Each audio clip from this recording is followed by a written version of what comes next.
Hello and welcome to the Justice and Coffee podcast, the podcast where we discuss a variety of justice-related issues affecting the world over a cup of coffee. Now this episode is definitely a special one. If I asked you to close your eyes and imagine the story of a young woman being trafficked by her supposed boyfriend and forced into prostitution, I wonder what picture your mind paints. What does the victim look like? Are they Indian, Bangladeshi, Thai, Polish? How many of you imagined an English girl?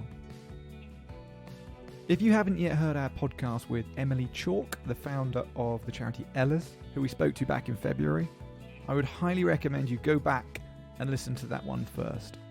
In it, Emily mentions one of the women she was able to help, a young English woman who was trafficked to France and forced into prostitution, aged 19. Here's a clip.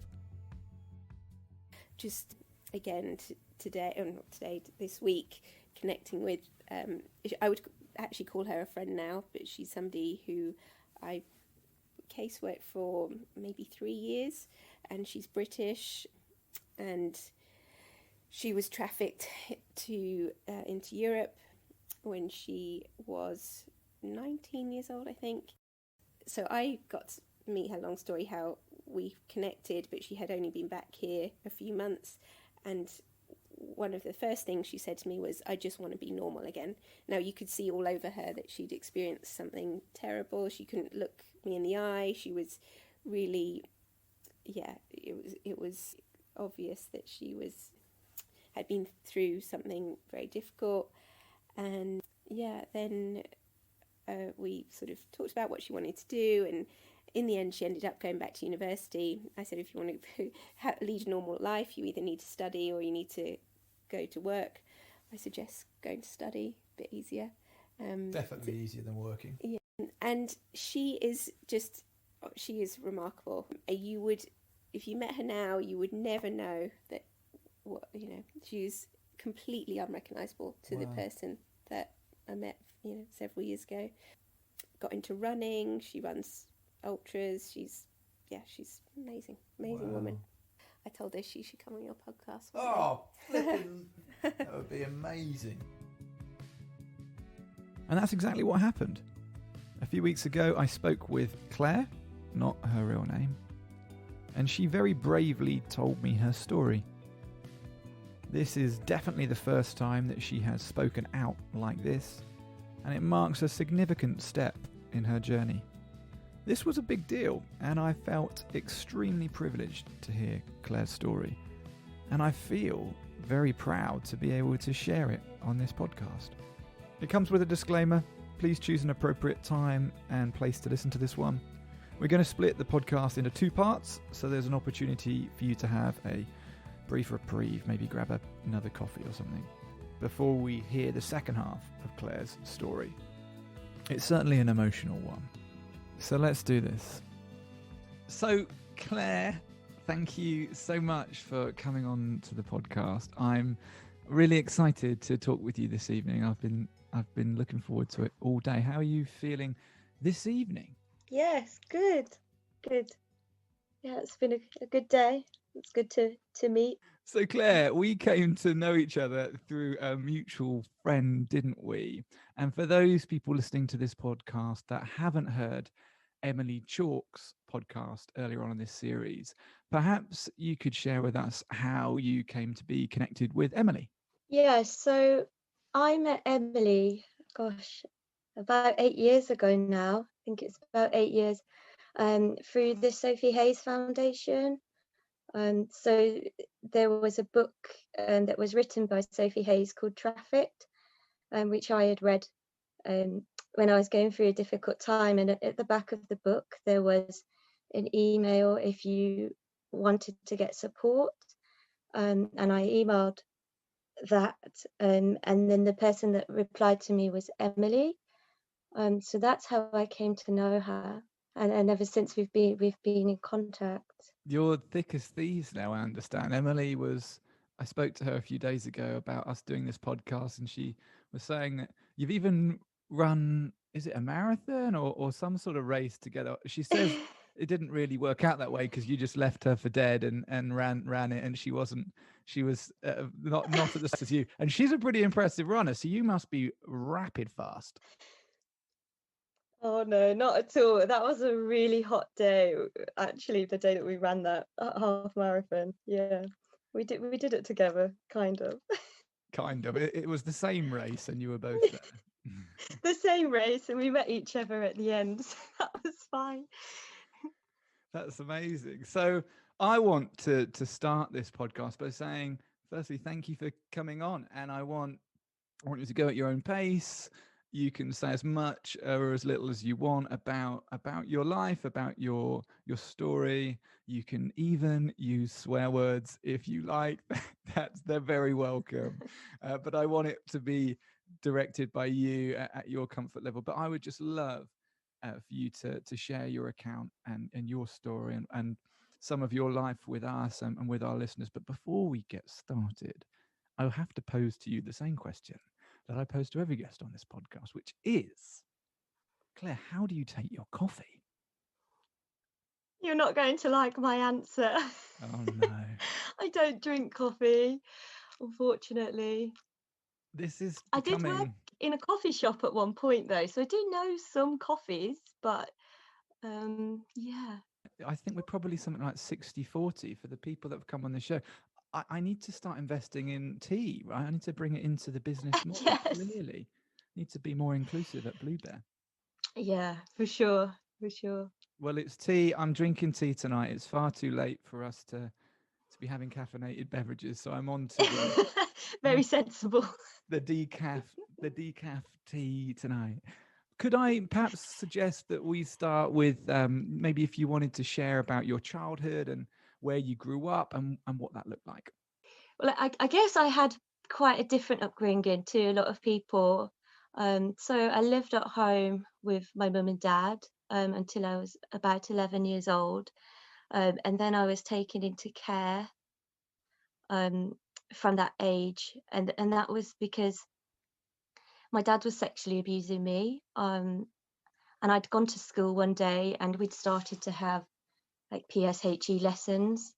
And in that lesson, they were talking about healthy relationships. And it was during that time that I realised that what was happening at home with my dad wasn't supposed to happen. So I told a teacher that day. And from that day, I didn't go home again. And my mum found it too difficult to deal with. She felt that she just couldn't cope with what she'd heard and what she'd been told. She felt that she couldn't believe it. So from that day, I went into care. Care was really tricky for me. I really didn't settle in foster care. So I guess most people would go and live in a family home, but I hated that. I really struggled fitting in with a new family because I missed my own. Actually, I wanted to be back with my parents. And so overall, I had over 30 placements. I just used to run away because I just would rather have not been there, really. And eventually I ended up in a residential home, which did work better for me because they weren't people that were pretending or trying to be my mum or my dad. And I felt that they weren't trying to replace the relationships, although I wasn't in touch with them anymore. They're still my birth parents. But all through that, although that was really difficult, I did always like education. So I liked going to school. I really like learning, so I was still quite interested in getting my GCSEs, and I knew from an early age that I wanted to go to university, and I really saw that as my way out. And it's really funny, on a bit of a tangent, but I remember when I was younger, there was a speech by Tony Blair, right? And he did this education speech, and I was only young at the time. And I remember that, and I remember thinking, if I want to have money and have a stable job, that I need to go to school, especially being in care and realizing that you really are on your own with that. Amazing. I wonder if Blair would have known the power of that speech, like education, education, education, the power of three. Amazing. So Yeah. that's quite a remarkable start to life, and you mentioned 30 different placements. So that was in a foster care arrangement before you found a more stable place. And what do you think it was about going between families that made it so difficult for you? Um, I just felt that this wasn't my family. I felt that at any point they could say, we can't cope with her anymore, we don't want her. Um, so I always felt like I was waiting for them to end the placement, I guess. Mm, And also, yeah, it just reminded me of home, but it wasn't home. mm, And I really found it hard when they would tell me it was my home, because it didn't really feel like my choice. Like, I wanted to be with my mum, but obviously that couldn't happen. Yeah. and how old were you when you stopped living in foster care and went to the centre? I was 16. So up to your GCSEs, you were still in foster care, and you managed to pass. You passed Yeah. some of your GCSEs. How did that go? Yeah, I passed my GCSE. I did pass. So yeah, I got I won A, 5 Bs and 2 Cs. That's good. But yeah, yeah, yeah, it was good. And what I would was probably have liked to have done better, but you know. wow? That's I mean, for someone that is changing home and all of the turbulence that must be involved in that, to come out with those GCSEs is incredible. What was the thinking? So you've recognised the value in education. You aspired to go to university. Was there a particular interest did you have? Was it well, I need to get this qualification in order to do this, or was it just the nature of education that you enjoyed? What was it that was driving you to want to go to uni? Well, I really wanted to be a doctor, and I'd watch all the programs on TV and then read books about getting into medicine, and I knew that you needed really high grades. So when I got my GCSEs, yes, considering the circumstances, they were good, um, but it was also quite disappointing as well, because they were nowhere near what you'd need to get into that career. So then I then decided that maybe that wasn't quite possible for me at that time, and chose different A levels, with a view to going on to maybe something else, maybe nursing, or yeah. And how was that then, going through college and off to university? Um, College was difficult. I mean, I went to quite a good college, which was really good from an educational point of view, because I got really good A levels. But I guess I didn't fit in really. I felt quite different to them, especially coming from like a residential home and having lots of meetings, and I just really felt like I stood out. Um, but I was really motivated because I wanted to go to university. I wanted to move out of the area, as far away as possible from the area I was living in, because I really wanted to try and give myself a fresh start. So I got my A levels, and I was going to apply for like maybe Oxbridge or something, Oh but wow, I so you also did wanted you to did go well to. on you did well on your A levels if that was an option. Yeah, I got 5 A's, Come so on. I'm still really happy with that. Yeah, I'm super happy Five with that. A's. That's amazing. Yeah, I'm glad I asked you there. I wouldn't yeah. have wanted you to humbly glaze over that. That would have been an injustice. Yeah, I was super happy. And it really was kind of my whole focus then, studying for my A levels, because I knew that I needed to get into university. And in the end, I chose not to go to maybe as prestigious a university, because I also wanted to, I don't know really, just go really far away, really far, and that didn't feel far away enough. Mm. Yeah, I got there. Yeah, and that was really difficult. First moving in was a bit of a disaster, really, because there was nobody to take me to uni, and then I didn't have like a car, or so I just had to decide. Basically, had like two cases, what I could take on the train with me, and I just had to decide out of everything that I collected over however many years, whatever, what to take with me. I remember turning up to university on my first day, to move in, and everyone was moving in with somebody, like a mum or a dad or auntie. And I didn't, and I just went into my room, like halls of residence, and I just shut the door, and I just thought, I can't come out for at least a day until all the parents have disappeared, because what on earth can I say as to where my family is. So that was the start of it, really. Yeah. I wonder how you navigate that through life. Certainly, then as a young, well, as a teenage girl, as a young woman going to university, like how do you navigate that weight of do I tell people about my upbringing? Do I try and leave it out and hope that people don't ask? How did you deal with that?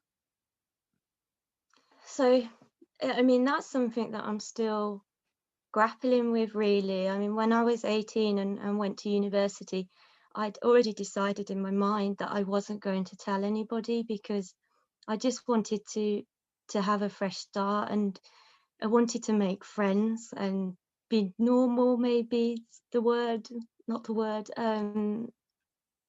So I would tell people, I lived with my mum and dad, live with my mum and dad. And I would just really breeze over it quite quickly. And I mean, now I'm getting a bit more confident. So some of my friends, I will tell them a little bit more. I certainly never tell the why I was in care. That's still too much. But some of my closer friends, I'm a bit more confident now to say, this is what happened. And because they know me now, then it feels a little bit less. But at the Mm. time, I knew nobody. I think going to uni for anybody is a difficult period, and for some people, it's the first time they've been away from home, and it's somewhat intimidating, and people deal with that in different ways. But to go through it with the backdrop that you've described must be extraordinarily difficult. What did you do to try and settle in? How did you manage that in the early days? Well, the first thing I did was I made my bed. I thought, let's just make my bed, get my room set up as I can. And then the first evening, I came out of my room, and I'd probably stayed in there a little bit too long, waiting for everybody to go, and everybody was in the kitchen drinking. And I remember just going in and sitting down and just thinking to myself, this is my time now. I either make friends or nothing. I've got to give this impression. And that was difficult at first, because the first conversations that everybody obviously has, where are you from? Where do you live? Who do you live with? All of this. So settling in was quite difficult. And the people I lived with in halls, they weren't bad, but probably not my people that maybe I would choose to spend lots of time with. So that made it a little bit more difficult as well, especially as I'm quite shy. Mm. Yeah, and I know that it was at uni that this experience started for you. How did that come about? Yeah. Well, I was really trying really hard to kind of make some friends and fit in. I joined a number of societies, but on reflection, my confidence was also so low.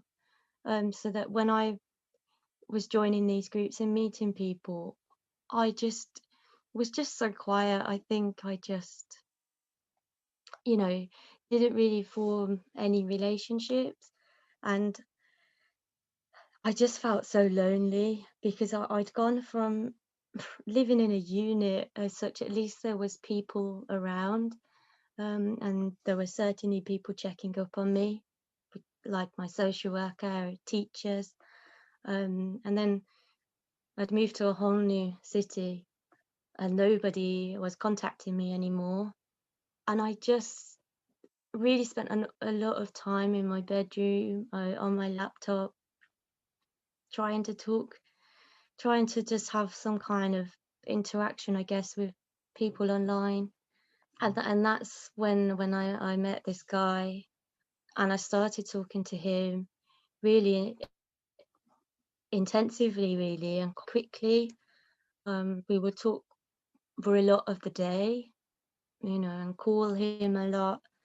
And it was really felt like the best relationship I'd built with anybody ever. Yeah. So tell me a bit more about him and what happened with him. So we started we were talking a lot, and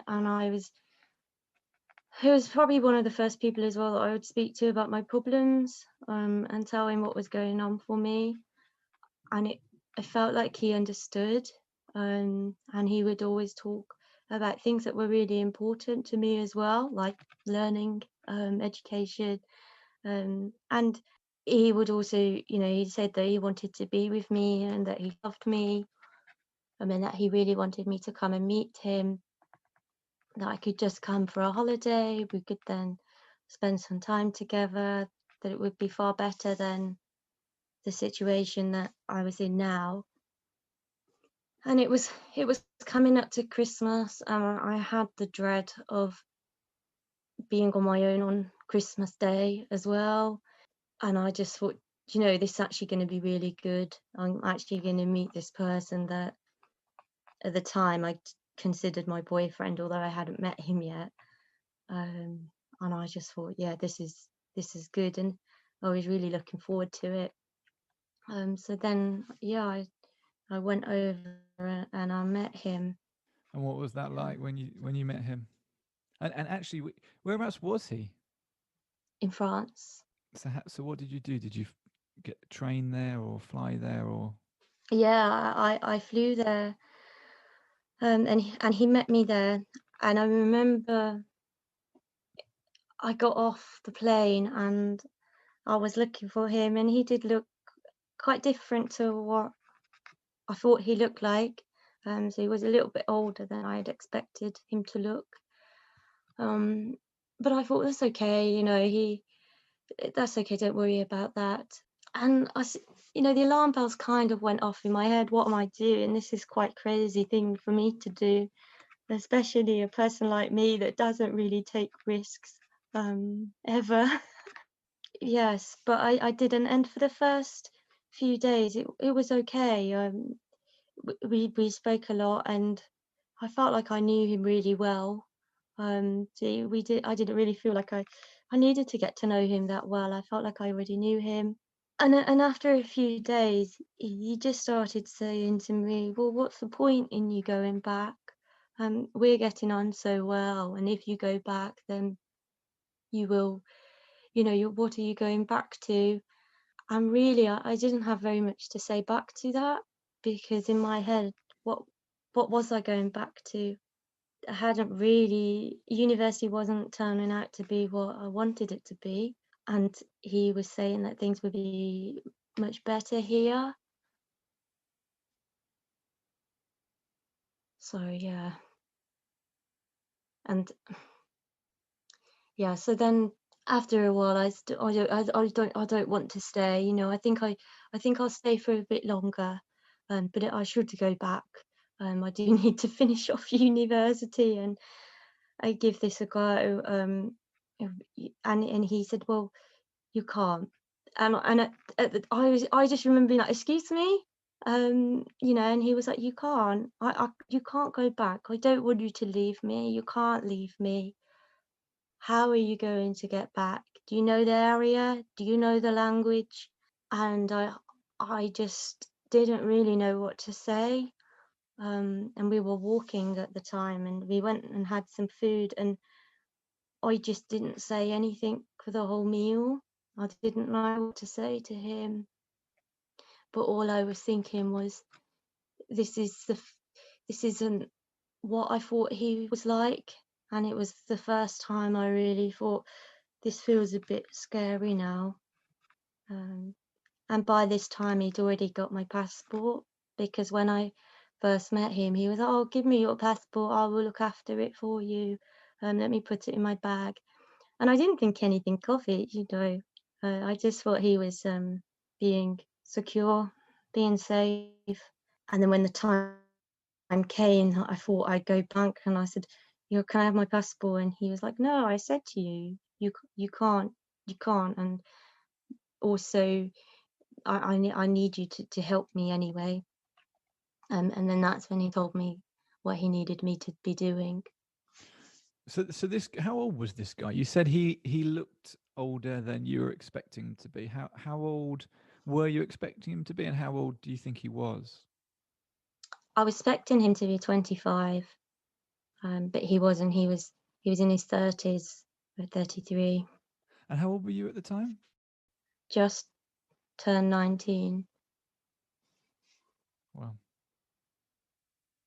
So after this guy said that he wasn't going to let you go, and you realised, actually, I don't think he's messing around, and this feels a little bit more uncomfortable and dangerous. What was it that he asked you to do for him? He said that he needed me to work, and I said, well, what do you mean? And he said, I need you to work. What are women good for? And he started laughing. And at the time, I just looked at him, and then he said, why do you keep looking at me? You should just look at the floor. Just look at the floor. And I did. And then he said, that's it. That's what you need to do. You just keep your head down, and you just need to work for me. I will sort it out for you. You just meet them, have sex. It's fine. And then you give me the money, and we carry on. It's fine. You're not going.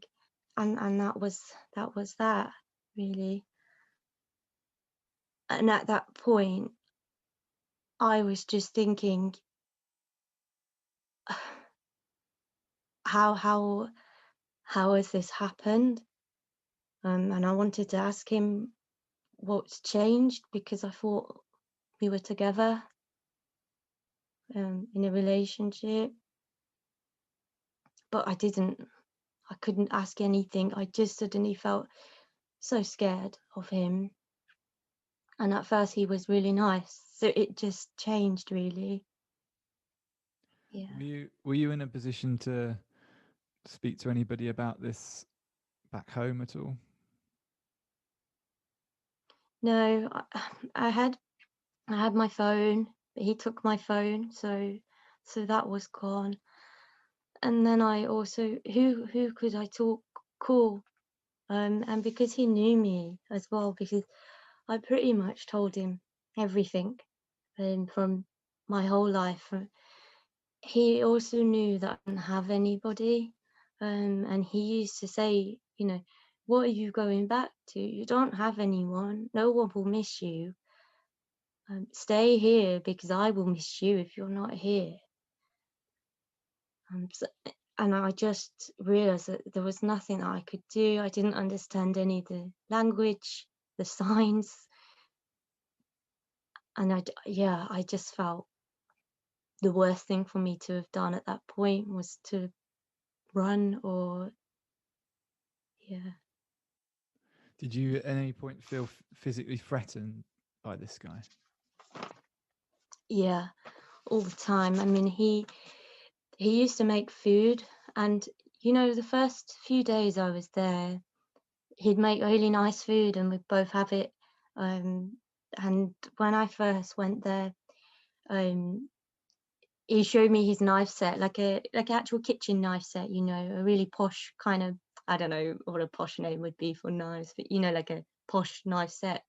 And he'd make these really nice meals. And then that night he was making food, and he said, this knife set, it doesn't just cut meat. And then he came to the table with food, and I had like the tiniest meal you can. It wasn't a meal, it was simply like a tiny piece on a plate, and he had this full meal. He said, you know, that we need to learn how things will be from now on. But he was always threatening. He was always, you know, always showing me the knife set, always showing me what he would do. He would hit me a lot. It was, yeah. And Yeah. when was it that you started to work in his terms in order to bring in the money for this man? So the next day he was going through. I'd brought like with me just a back full of carry-on luggage, like a tiny backpack. And he was going through my bag, and he was like, "What have you brought with you? What's this? What's this?" Going through some of my clothes, and I was just looking at him, and I was like, "It's my clothes," and he was like, "None of this will be good enough. You can't wear any of this." And then he just threw this like, this terrible like outfit, really short outfit, and he was like, "Just put this on. This will have to do because you haven't bought anything that will be suitable." And I I couldn't even say anything. I was just in just total disbelief that this was happening. And I went to walk into the bathroom to put it on, and he was like, "Why are you going into the bathroom? Put it on here. I want to watch you put it on." And then that afternoon, a guy came to meet me, and that was my first time working. And I had no idea. It was really, yeah, I had no idea what was going on, and I didn't know what to do. And I just remember, like, my big memory of this guy was how happy he was. When then he kept smiling and laughing. And I just, yeah. Wow. Isn't she amazing? So we're going to take a break here. Before we start the second half of Claire's story, I promise you're going to want to hear how Claire is today and what she is now doing with her life. Here's a clip. I reached out to Emily when I'd read this book that made sense to me, because it was another ex-British person that had gone through it, and I really felt that I was the only person in the UK that had managed to get themselves into this silly situation. And, you know, through meeting Emily, she very quickly came to meet me, even though we lived really, really far away from each other at the time, and helped me to get back on track. But with a lot of help, I then went back to university. You didn't just get through university. You did rather well, didn't you? Yeah, I did pretty well. Yeah. How did that work out for you? What was the scores on the doors at the end of that period? Yeah, so I got a first. Come on. So grab a coffee, tea if you have to, and meet us in part 2.